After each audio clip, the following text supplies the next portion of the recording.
think it's really impressive that you've been constantly doing it. Thanks. Yeah, I mean, just not doing drag was not an option for me, so.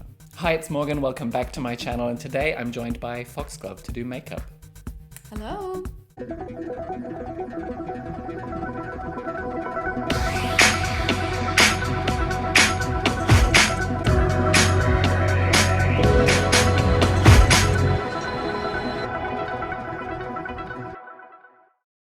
We're getting in drag today to host my online show, Morgan's Drag Show for Quarantine People. Thank you so much for joining me. It's such a pleasure to have you. Thank you for having me and inviting me. We met just over a year ago for the first time. That's true. I was stalking you a bit. It's been known to happen before. I was hosting a party with my partner just across the street from here, actually. And you were there in the audience. Mm-hmm. I was trying to get booked, I think, and just like texting different like shows, and thought like, why not try it out? Yeah. Why not reach out to you? And it was a fun night though. It was a really fun night. It was like a month before the first lockdown. It was 15 months ago. Yeah. Oh God. I know. Oh, you're starting right away with I'm just smearing the foundation smearing on like some liquid foundation because I don't have a TV stick in my color right now. So I'm just doing this, and this is what I use for regular makeup as well. You mentioned before we were filming that how you sometimes wear makeup when you're not doing drag, and that's like, I think that's something that some people won't necessarily know the difference between. Like how do you decide when it's drag and when it's not drag? I mean, it's all about the intent, right? Yeah, it's just like drag can be anything, and I feel like even very light makeup for a lot of people, like pretty light makeup is their drag because they don't wear a lot of makeup out of drag. For sure. So it's like really it's the intent, and sometimes I wear insane looks when I go out. So I feel like that for a lot of people definitely would count as drag, but it's just like no, it's just a little tiny look for a night out. Remember that? No. I mean, literally no, because even in the before times, I was not going for nights out unless I was going to perform. Really? Yeah, I'm not a party person. I didn't think I was a party person until I started going out in the queer scene, and then I was like, oh, actually, I like people now. It was just the straights that I couldn't hang with. Fair. I went out too much, I think, before COVID started. Like the months like leading up to it, I was out like sometimes 4 or 5 times a week. Oh, wow. Like not necessarily partying, like not at the club, but like going out for drinks, going to like, I don't know, tipsy bar and stuff. Okay. And it gave me a lot of energy, but it was also like really draining, like in retrospect. Sure. So it obviously, like now this has given me a bit of perspective, and I feel like if I can find a healthy medium, like once we can actually do things again, that would be lovely. Oh my God, you're so fast, slow down. When did you start doing drag? 2019, and I went out in like drag for Pride. Oh, I remember those pictures. Please forget them. You don't have to remember them.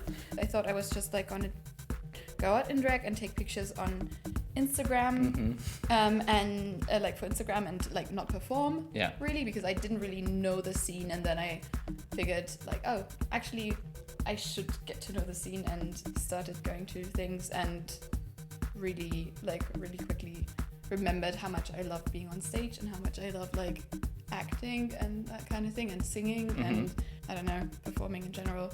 So did you have experience of being on stage before drag? Only like from school, really. For a while I wanted to be a musical theatre performer and like go to school for that, and applied for it and got accepted, and then I was too chicken to actually do it and go through with it. Yeah, I was like in my early 20s or something, and I felt like I was already too old to compete with all the like 16-year-olds. Okay, wow. Are you comfortable with or do you use or like the term Afib?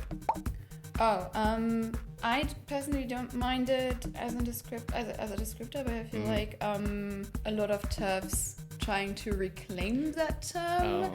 It's a bit more difficult to navigate. Okay. Because I didn't know that. I also didn't know it for a while.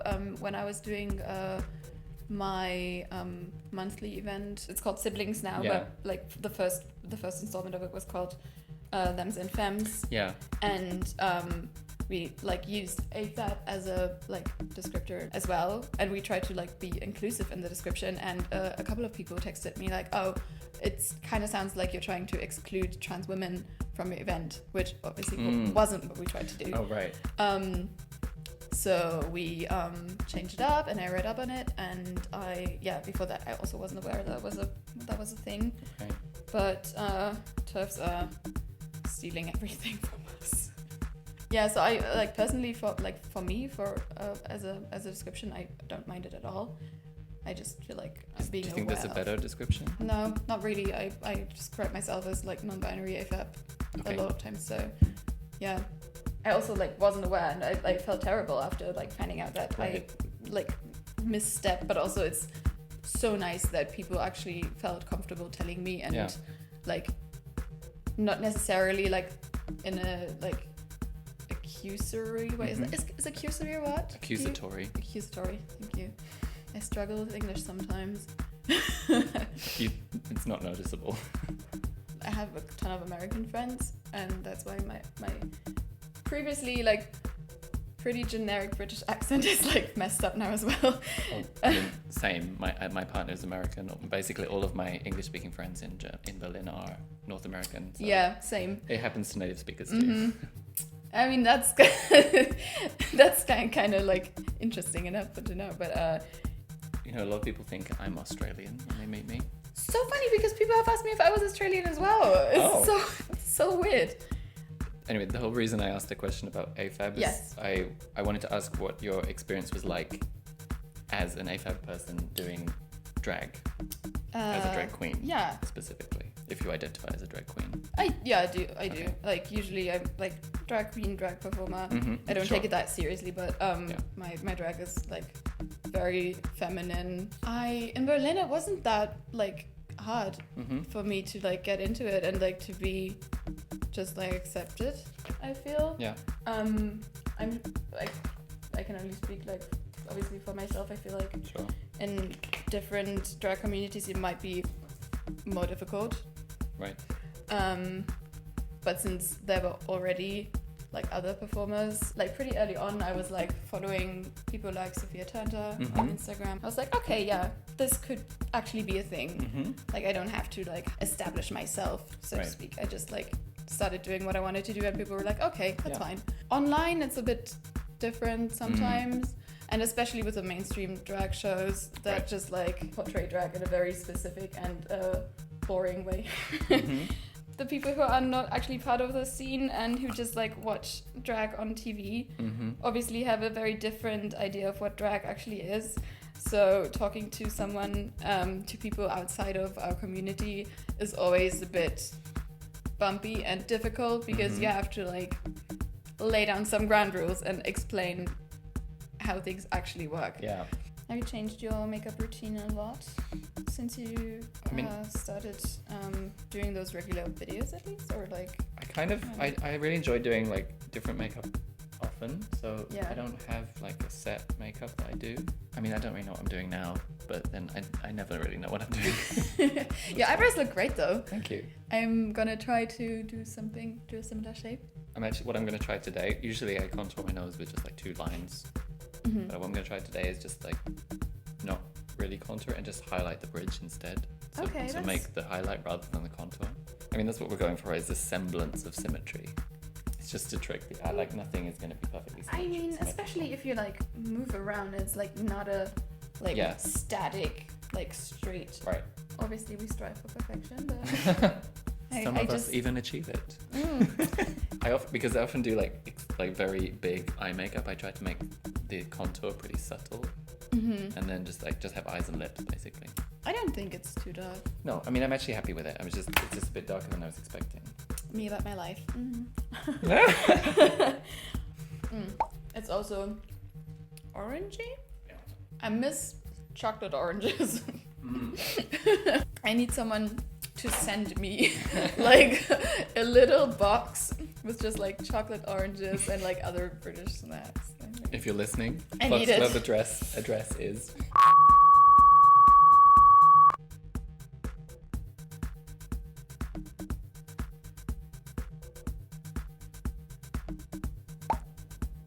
Oh. Dramatic. She said hi. You know, there's someone in this courtyard every single day without fail, they play I'm So Excited on repeat like 10 times. Or just hanging out there and like having the window open and blasting it for everyone or to I don't know, hear? maybe they're doing like a workout or something. Oh, that would make sense. Or it's just like their way of like getting Or maybe their they're day just started. so excited. Really? It's Like a beautiful hell. colour. It is, yeah. When I think of your like signature makeup, it's like purple or pinkish eyes and blue lips. That's what I think Nice. of. Yeah, I haven't done blue lips in so long. Can I see the shape that you're doing? Mm-hmm. Okay, so it's like on the inside of the nose contour and then... And just like Okay. a little wave. Yeah. Vivi does it beautifully. Oh, her makeup is flawless. And she has a very distinct style, which Yeah. I really like.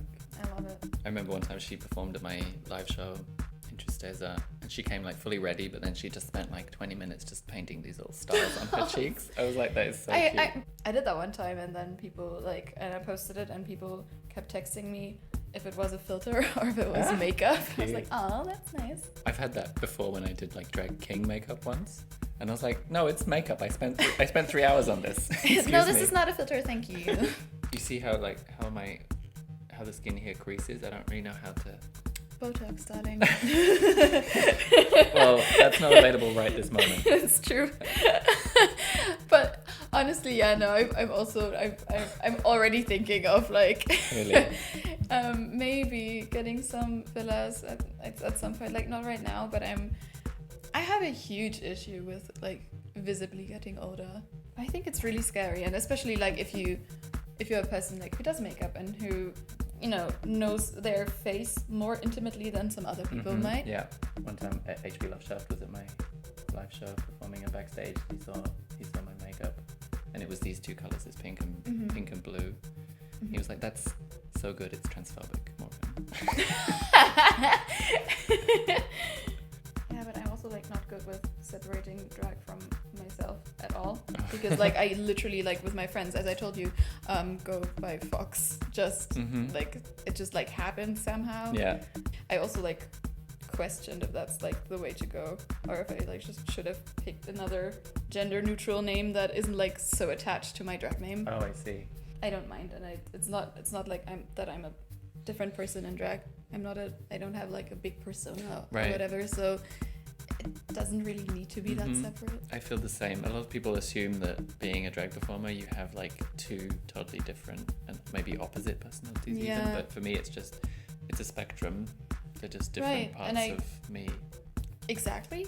It's like you kind of tap into different parts of your personality, I guess, and also it's just me doing something on stage usually, presenting something that I want to present in the moment, but like not as a different person, just like any kind of performer, I guess. Like you do a specific role in the moment.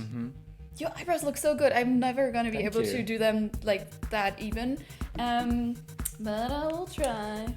Yeah, I have a friend group, and like I'm the only person who's not an actual furry in that group, basically. I mean, not that serious, but like with... Yeah, exactly. But so I just like got assigned the Fox because it matches the name. How did you come with the name Foxglove? Okay, so here's the thing. People, when I tell them that it's a flower. Yeah, I know that. You know that because it's you know my native language. Yeah, exactly. But like most people they don't. So they're like confused. Yeah. And people tell me like, oh yeah, I thought it was like a weird pun that I didn't get, but I also didn't want to ask. Okay. No, but it was, I don't know, it's one of my favorite flowers. I recently got a foxglove tattoo as well. Oh, cute. Oh, lovely. She's beautiful. Just something that's beautiful and nice, but a little bit toxic. Okay. A little bit poisonous. I don't know. I was brainstorming with a friend, and I came up with it at some point. I was like, oh yeah, that's nice. I like it, and it kind of it stuck. I hate this shape. Oh no. I mean, I could just make it bigger. But I know what you mean. It's like it's a challenging. Oh no. Whatever. With a lash, it'll be fine. Oh, yes. What color lips are you thinking? Ooh, that's a good question. I was thinking just like bright red. Really? I was gonna go nude maybe. you do your nude lip. I'm actually going to do drag tonight. Okay, wow. Are we going there? I don't know. Is that the vibe? Oh. That's not a good sound. I feel like I've used every single brush. Right. A friend came over ages ago, and my brushes were drying on the table after I cleaned them, and they were like, "Is that all the brushes you have?" I was like, "No, that's just the ones I used."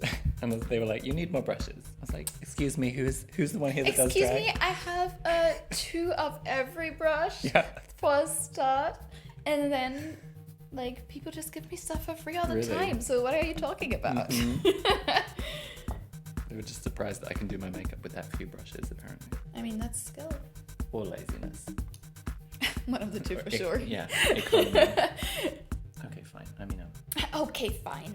I'm over this experience now. You look fantastic. Thank you. You too. So, are we done? Are you done? I think so. Yeah, let's go put on the wig and the look and be right back. Okay, so this is the final look. Thank you so much for joining me, Foxglove. This was really fun. Thank you for having me. Totally. It's been fun. You look absolutely fantastic. Thank you. So do you. Prettier younger sister. In case you missed the show that we hosted together, you can see it here at the link above us. And why don't you tell people at home where they can find out more about you, Foxglove? You can find me on Instagram at Foxglove Berlin, and on Facebook somehow. Or just, text me, give me a call. I'll leave their number below in the description. Please don't. And address. If you like this video, please give it a thumbs up, leave a comment, share it with someone who might also enjoy such content, and subscribe to the channel if you haven't already. It's totally free. You can also join me over on Patreon, where I'm offering 5 different levels to help support me create this content and to continue to pay performers that I work with, as well as guest performers in my online shows. And otherwise, you can follow me on Instagram and TikTok at Morganwood Callisto, MorganWoodCallisto. Goodbye.